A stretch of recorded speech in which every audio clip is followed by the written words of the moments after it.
Welcome again, everybody, to another episode of Cowboys Overtime here on StarTelegram.com. I am 2024 Grammy nominee, Fort Worth Star-Telegram columnist Mac Engel. Clarence don't ask any questions, and I am joined by my friend who decided to steal from my outfit, my wardrobe, Mr. Clarence E. Hill Jr. Clarence, can you explain why we're twins today and why I'm the one wearing a black sport coat and you decided not to? I mean, you never wear a sport coat. I mean, Yes, I do. I don't know what you're doing. I mean, Yes, I do. I don't know what you're doing. And I always wear a shade of this color, purple, lavender. I mean, I'm purple's been my color. That's true. Everybody knows. You're a Longhorn. I wear orange, I wear black, I wear purple. It's my fraternity color. I've been wearing that. It's universal. Anyway, where are you shooting this today? Are you inside your bathroom or a closet, or where are we? I am not. I mean, I've been in this place many times. I'm just in the corner of a kitchen. Don't worry about corner of a kitchen. Corner of a kitchen. I'm mad at my university right now because of the DI decisions they've made yesterday. But that's another story for another time. Clarence, that's not another story. That's another series of stories. Of course. We can talk about that one for a long time. Before we get into the Dallas Cowboys topics, I want to thank our good friends at Window Nation for sponsoring this episode of Cowboys Overtime, along with every other one. Thank you very much. Clarence, a significant trade happened today in the National Football League. The Houston Texans, arguably one of the worst franchises in sports since it became a thing more than 20 years ago. Well, they decided to get serious. They've got a real quarterback in C.J. Stroud, and they want to give him a real target. So they have traded a future draft pick to the Buffalo Bills for 30-year-old wide receiver Stephon Diggs. This is a pretty significant trade. Stephon Diggs didn't show me a whole lot late in the season for the Buffalo Bills last season. He looked like a guy. He was starting to look like a guy who I just wondered maybe his best days were behind him. This is his third team now. He started in Minnesota where he looked pretty good. Went to Buffalo. He had some good moments, certainly with Josh Allen. And now he goes to Houston. What do you make of this trade? I mean, what does all in look like? I mean, come on. What the Cowboys are doing. I mean, why do you ask them questions? The Texans are all in based on what they've done this offseason and taking advantage of a quarterback on a rookie deal. They already had a solid receiving core. And to bring Stephon Diggs in there gives them one of the most explosive offenses in the league. They added Joe Mixon at running back. This is an example of a team that was pretty good last year that's really trying to put it all together and win this year. And they're not resting on laurels of, we had a good year with our rookie quarterback, and I think we're going to all, improve from within and just get better by osmosis because we're going to be second. We're going to get better because we're in the second year. We're also going to get better because we're going to add talent to our roster, unlike what the Cowboys did in Dak's second season, and unlike what the Cowboys are doing now. This is what all in looks like. Well, I'm going to push back on that a little bit. I think the Joe Mixon deal is Joe's washed. I don't think Joe has much left. There's a reason why the Bengals. He's not old. He's not old. We can't act like running backs. He's like over the hill. He's not 35 years old. No, look, he's not the player that he was 2 or 3 years ago. Those windows for running backs are really tight and really narrow. And my concern about Stephon Diggs, you're right. The Texans are trying. And I think that's the disappointing thing for Cowboys fans is that you don't even think, they're trying. It's not like, Steven and Jerry Jones aren't just sitting there doing nothing. Certainly not Will McClay. Everything I've ever heard about Will McClay, we'll talk about him again in a minute. The dude's a workaholic. But I don't think the Cowboys are not trying. But I'm not crazy. I don't think the Texans going to get Joe Mixon is going to do that much for that team in December. I don't think them going to get Stephon Diggs is going to do that much for that team in December. Now, where I do think where it's going to help them significantly is in the first half of the season. He's an older guy. Older guys get hurt. It happens. There's a reason Buffalo didn't get anything for him this season. The draft pick is next season. And that's not a nothing. But when I look at Diggs, that's a guy who will slow down when it's December and January. But to get to those games that matter and win those games that you need to win, then I think he's going to be a weapon. All right. The problem, let me finish. You don't get the last word just because you say, all right, you just left your point out there. You just get to move on.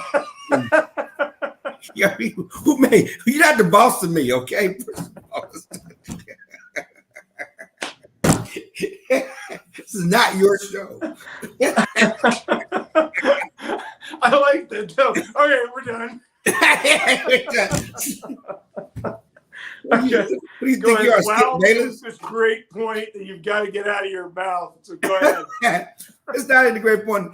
You're acting like they're only counting on Stephon Diggs. The problem is Diggs is adding to what's already a strong receiving core. They don't need Stephon Diggs to catch 100 balls. Okay, they already have Nico Collins, Tank Dell. They have explosive receivers. They're relying on Joe Mixon to carry the rushing attack like Emmitt Smith or Zeke Elliott. Because of those wide receivers, they do have other runners.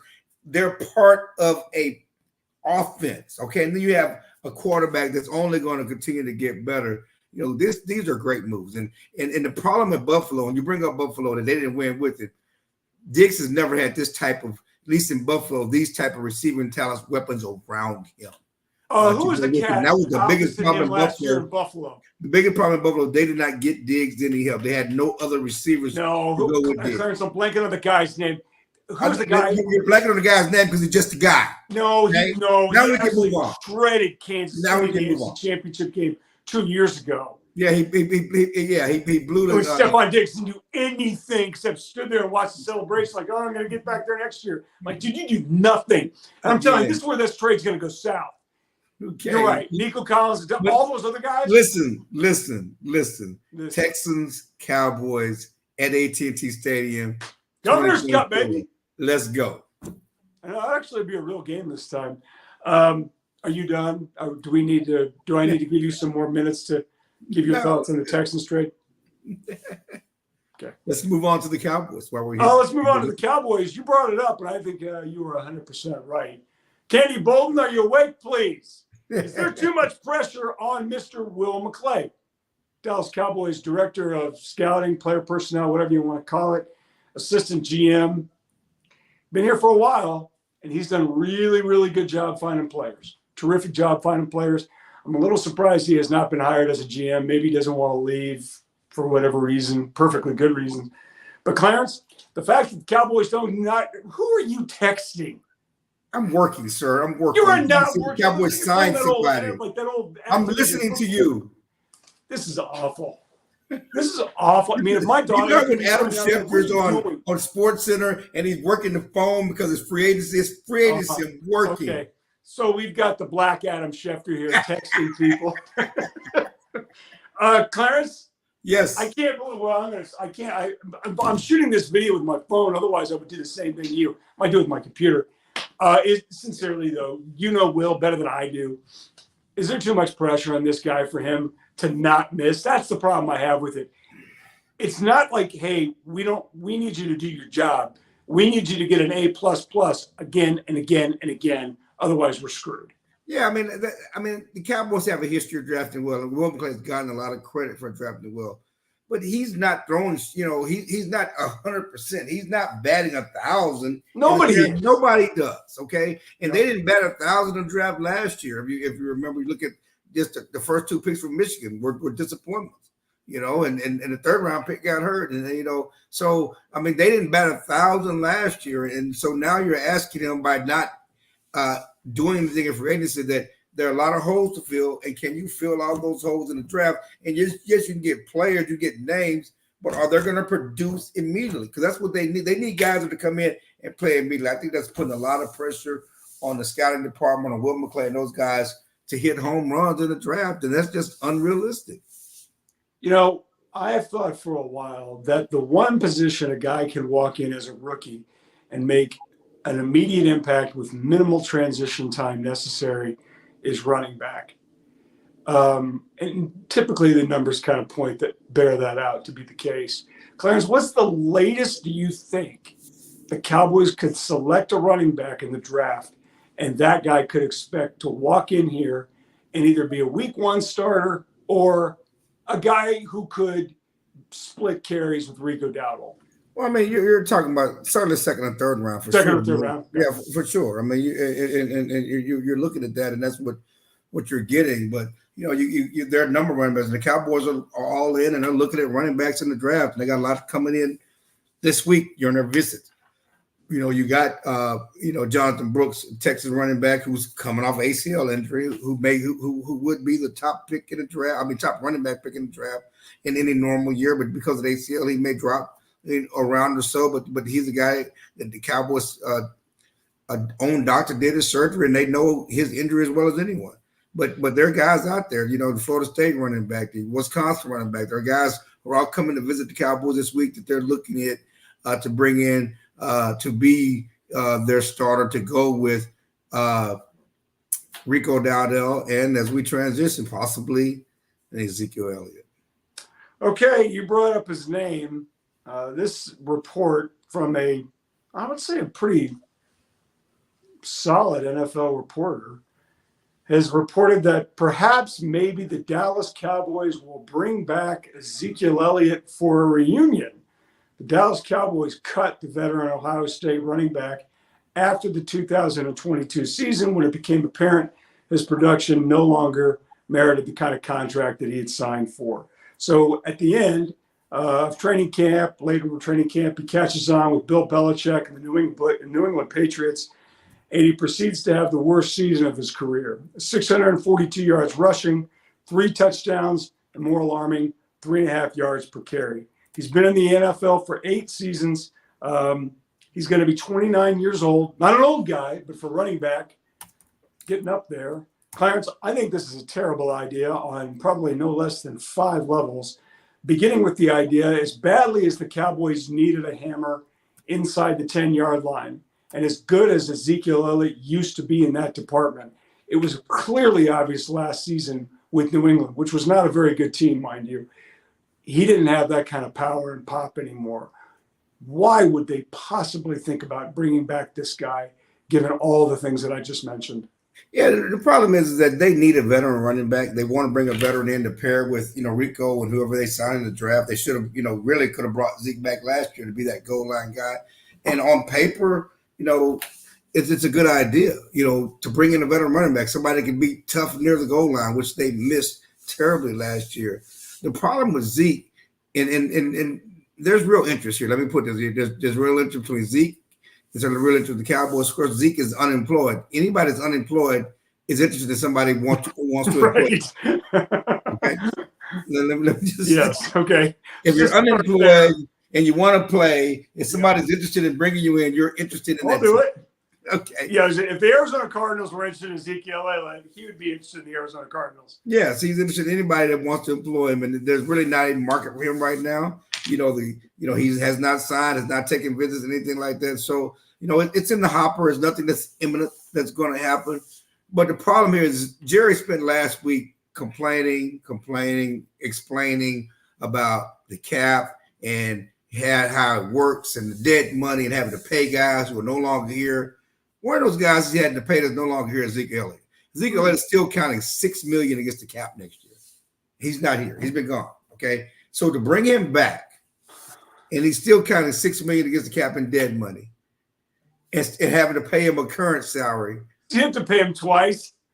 Well, the money's already paid. He doesn't have to pay him twice, but it counts that way on the that's cap. what I mean. Yeah. And it's just, you can't talk about the cap hell you're in, how you're trying to be smart about the cap, and really, basically, from an accounting standpoint, pay a guy twice. Okay, before we go to break, give me a percentage. What would you say the percentage chances are right now of the Cowboys bringing back Ezekiel Elliott? I mean, I think it's high. I mean, it depends on what happens, but I think nothing probably will happen until after the draft. I mean, there's nothing that needs to happen until after the draft, but it's just something they're kicking around. And I know Zeke would, he has a home here. Dak is still his best friend. His whole family's moved here. This is where he wants to be, and if all things are equal contract wise, this is where he'll probably be. Now, just because he comes back again, as I was telling somebody the other day, doesn't mean he'll make it through training camp. Doesn't mean they couldn't cut him at the end of the camp. Right. Doesn't mean he's going to make the team. I really appreciate that. I asked you, give me a number. This is like talking to like a presidential debate. I can't give you a number. There's tell me your thoughts on the environment. 70%. 70%. Give me a number. 70. 75%. 80%. 70.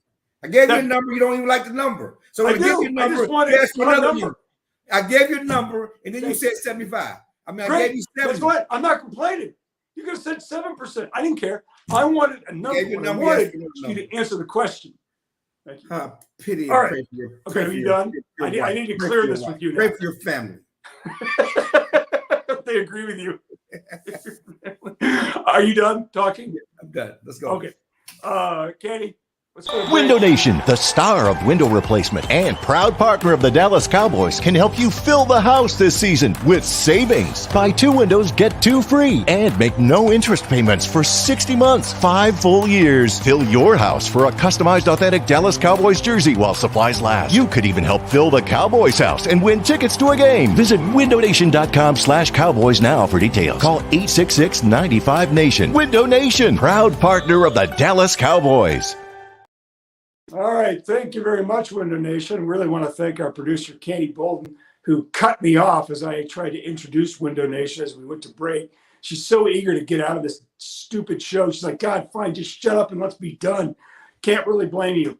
Okay, Clarence. Let's have fun. It's time for the fun part. Well, almost. You wrote down these topics. This is your fault. My fault? You fault? know what the next one is? Yes. What is it? Women's basketball. No, it's not. It's not? No. Cowboys putting pressure. Look at that. You're the one who sent me the list. I know. How old are you? I forgot. We went long. I was talking. We were getting to the foot. Well, we got to go long now because we got to clear every subject with you before we're done. Let's go.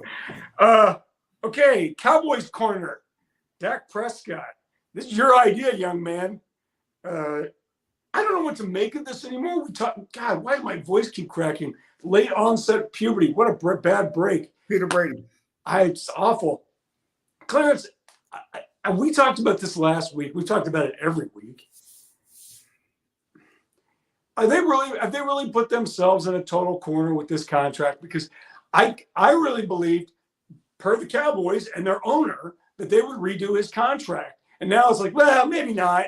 Yeah, I don't know. We don't have to, which means he'll be a free agent next year, which neither you nor myself believe that's going to happen. So as a result, have they screwed themselves? Are they totally in a corner on this deal now? I mean, they have to bring Dak back, and they have to re-sign him because that part. They have to re-sign him. Right. Well, they're bringing him back. He's quarterback. We have to re-sign him, but the money's not going down. Nope. Okay, and the idea that Dak's going to have his epiphany and take less money is not good for Dak. It's not good for the league. It's not good for other quarterbacks. Nobody in NFLPA wants that to happen. That's just not how the world works. And, what are you going to do if you don't have Dak? Why would you put yourself in this situation? Why are you, you got to resign CD, you got to resign Micah, Dak. Anybody else? Well, those are the major ones. At some point, it's going to be Tyler Smith. I mean, when guys play well, they get paid. Deron Bland, he's playing well. Because he was a 5th-round pick, he's going to be up in a year. Yep. Okay? He's going to be up in a year because this is his 3rd year. The 4th, he's only has signed a 4-year deal. You got to make a decision on what you're going. You already just paid Trevon Diggs. You got to pay Deron Bland if you want to keep him, if he's that type of guy.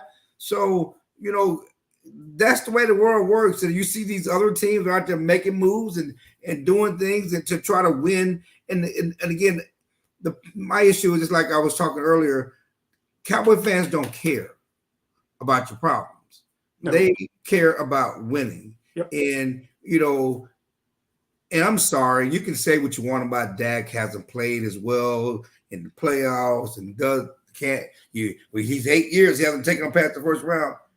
Dak is a credible starting quarterback. He's one of the 10 quarterbacks in the NFL. You're just not going to go pluck one off the street and find a guy to replace Dak Prescott. You need to improve around Dak Prescott to get to the next level. But moving on from Dak Prescott is not going to ensure that you get to the next level. More likely, it will ensure that you take a step back. I look at, we talked about the Texans at the top, right? And they drafted C.J. Stroud in the 1st round. How badly do you think Carolina would like a redo on that draft last year when the number 1 overall pick is Bryce Young?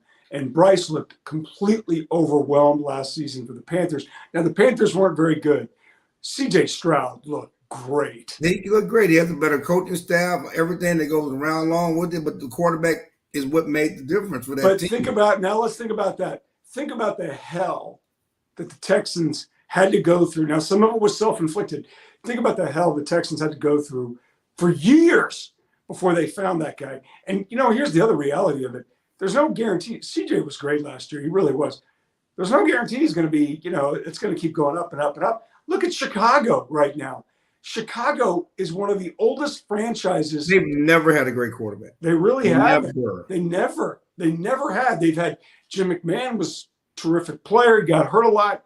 Look at the history of that. Poor Walter Payton played with so many garbage quarterbacks in the prime years of his career that God only knows how much better he might have been had he had a competent passer, handing him the ball.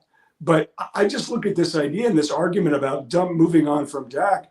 Okay, that's fine. Well, what's your answer? It's not Trey Lance. It's Cooper Rush is great. The fact that he's done what he's done is amazing. But Cowboys fans at some point have to get real about themselves and say, do you really want to swallow that bullet and potentially be in the same position as the Carolina Panthers or the Houston Texans were, or where the Cowboys were during those very dark days between Troy Aikman and Tony Romo? Do you really want to do that again? I think the answer is no. No, I mean, like I said, they have no choice but to do that, and delaying it does not help the team. It doesn't help the fan base. It does not help the mood of the organization. So I just don't get it. Just make it happen. Okay, let's talk about the topic that Clarence really wanted to talk about, and I'm not kidding. By the way, hang on, not to be rude. Were you done?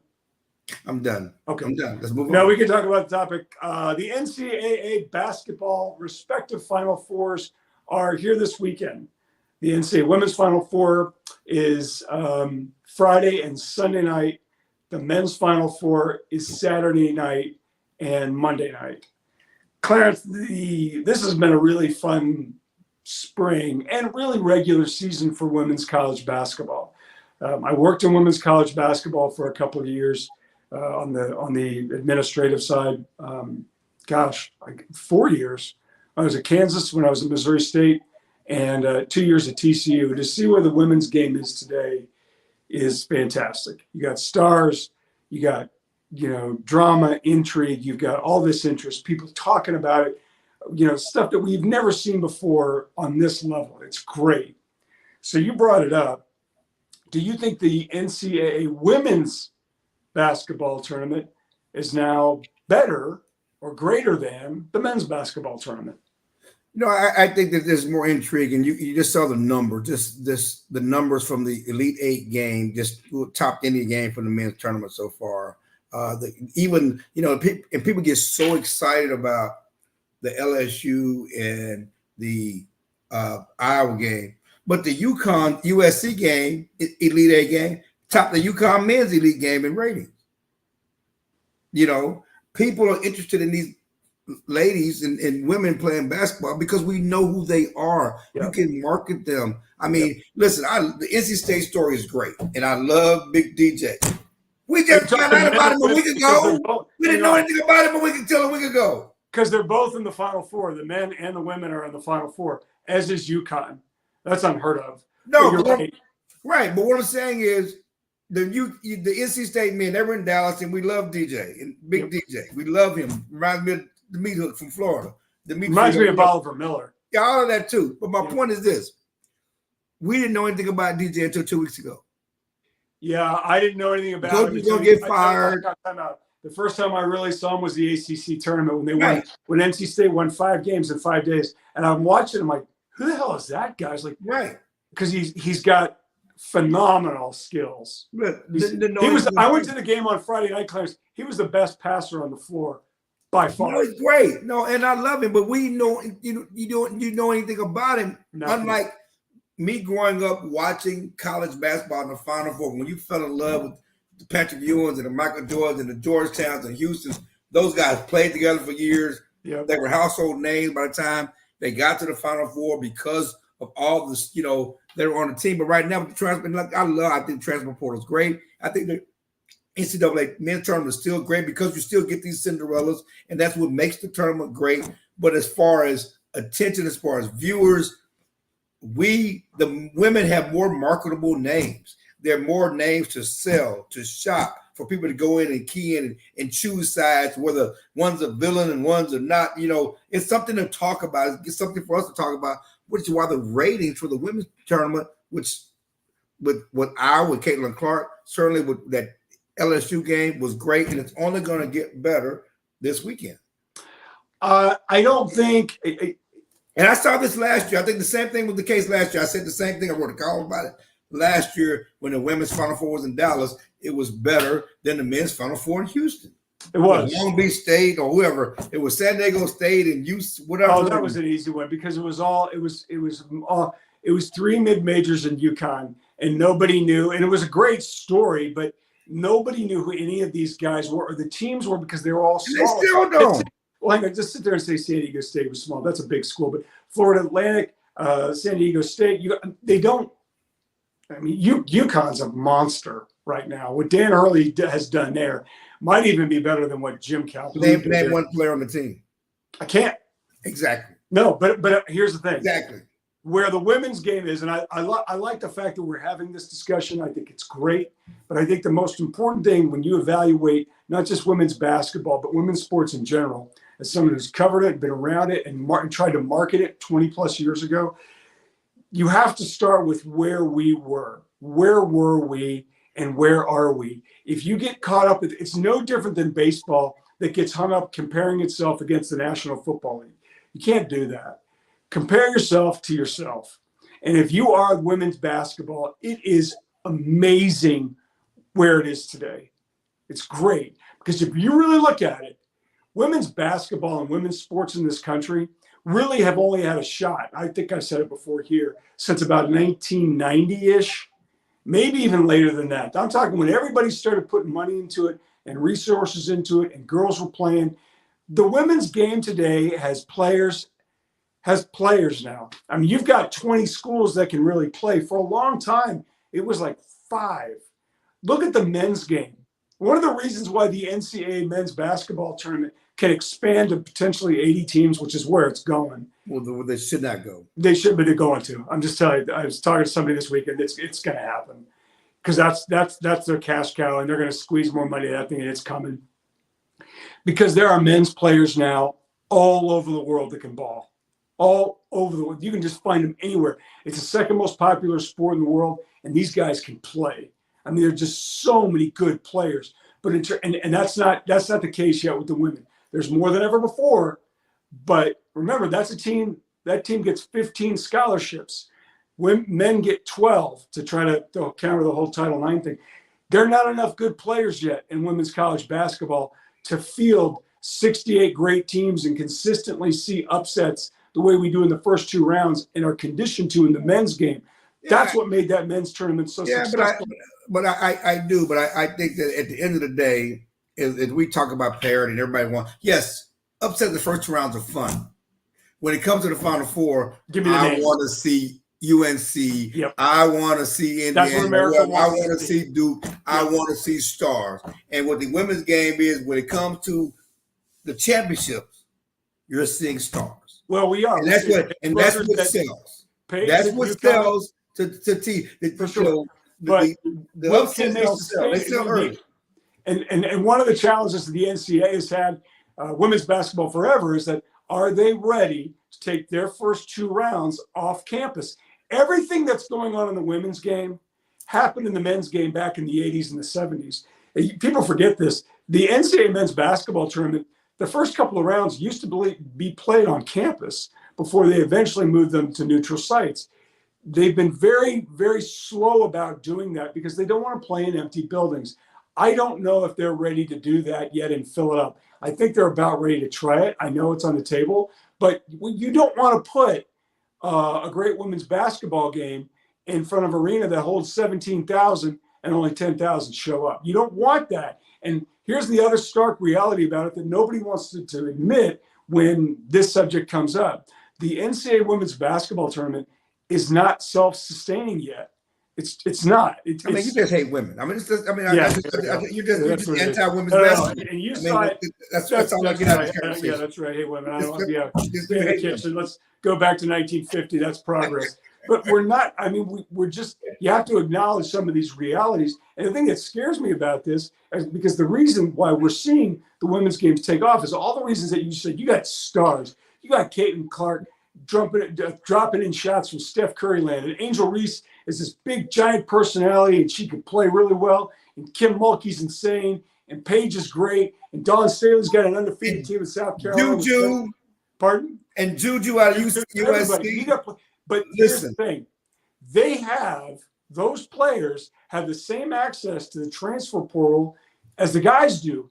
And I had a Division I coach tell me this the other day: the second their seasons are over, I don't care who the player is, they are all putting their names in the transfer portal. So that, which is fine. It's what it is. You can't roll it back. That's fine. But that Bronny James is in the transfer portal. Pardon? Bronny James is in the transfer portal. There you go. Well, his coach just left. He went to the ACC SMU Mustangs. But to really be able to market it, and one of the reasons why it's worked so well with the women, you had Caitlin Clark doing what guys did back in the 80s, building up a resume, building up a personality and an identity at the same school for a couple of years running. It's really hard to do that if you go from here to here to here. Let's just play this out. If Caitlin Clark had decided, and she's going to the WNBA, she's going to be the number 1 overall pick in the WNBA draft. This is all good. I mean, the fact that we're even having this discussion, we could have talked about this longer than the Cowboys, is phenomenal.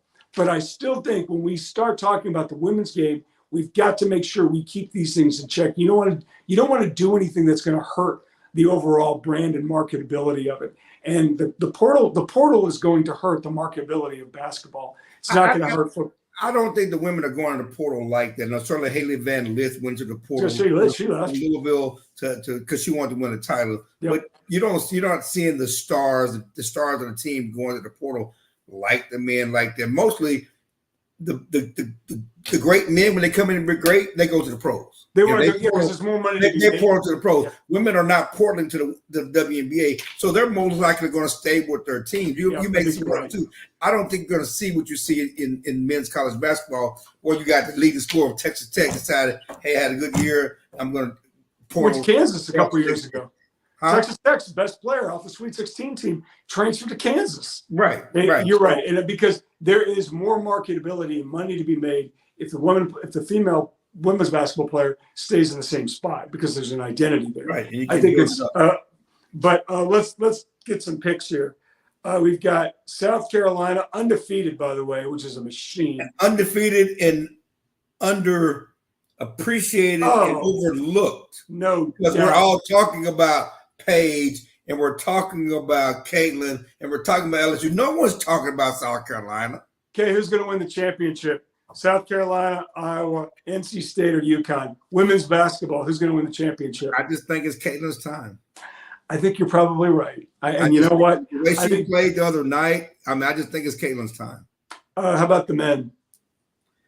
UConn has been the best team from the jump, from the start of the season they haven't been challenged in the tournament.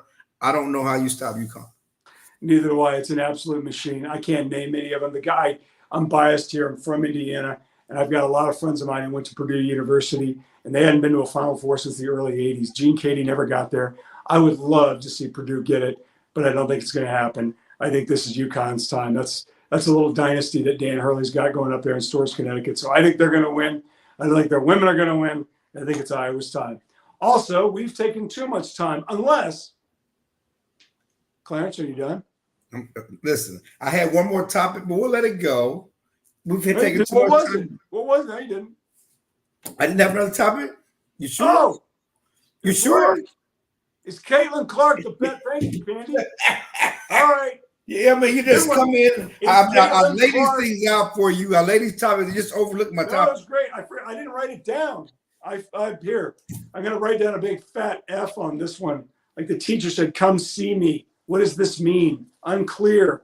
Caitlin Clark, is she the best women's basketball player ever? I say no. I think we overlook a lot of women, and I know she's certainly getting the most attention now because of the popularity of the game, but we're forgetting Maya Moore and Cheryl again, Miller, Lynette Cheryl Woodard, Miller. I mean, Cheryl goodness gracious, Swoops, Hose Lisa Claw, Leslie. Candace Parker, Uh, they were buckets. I mean, Maya Moore was a bucket. Tamika Catchings. All of that. I mean, it's to me, if you know who this player is, I'll be really impressed. I throw this player out, this name out occasionally. They named an award after her. To me, and the game has changed now. Look at the way these women shoot the ball now, because their upper bodies are stronger. Look at the way Caitlin shoots the ball. We didn't even mention Paige Ionescu or Sabrina Ionescu. Right. And she was phenomenal. The one to me was Katrina McClay at Georgia. Yeah, I remember Katrina McClay, sure. Remember Katrina? She was a double machine. But when I look at it's the reason why I've made this argument that the players today are so much better than that 96 Dream Team that won the gold medal in Atlanta at the Olympics. Look at the way they're passing the ball. Look at the way they're shooting the ball. Look at the way they're handling the ball. I mean, watch that. That LSU team was good, and they got their butts kicked by Iowa. Yeah, and her passing is almost more is impressive, not more than her shooting. But yeah, it's the game has exploded. These ladies can shoot from anywhere. Juju is a freshman. I just can't wait to see her 3 more years and how good she's going to be with USC, because she, with no disrespect, she walks and plays. Yep. She carries herself like a guy. I mean, just the way her body movement, the way she can hang and do different things. I've never seen anything like it. She's going to be special. No, and I think the big difference is, and I don't know when your daughter was your youngest daughter, when she was a gymnast in high school. The thing that I really started to notice, and I would play pickup basketball, and occasionally the women from the TCU team would play with us, and I was just stunned at how strong they were. I mean, the strength training, the conditioning, all that stuff. They're in such good shape. They're so strong, and they're so good. I've told guys this, men my age, our age, in their 50s, like, no, they can't. I'm telling you. I'm like, they're good. And they would go out on the floor and kick your ass right now. They would. And they played against stronger guys. All that stuff. It's all better than it's ever been. But to sit here and say Caitlin Clark is the best ever, nah, I'm not taking that one. I'm not taking that one yet. In the discussion, yeah, put her in there. I mean, she's the all-time NCAA leading scorer. She's an amazing outside shooter, ball handler, and passer. So I think she's a part of the discussion, but I think we're jumping the gun to say she's the best ever. Are you done? And we're done. Okay. Candy, thank you very much.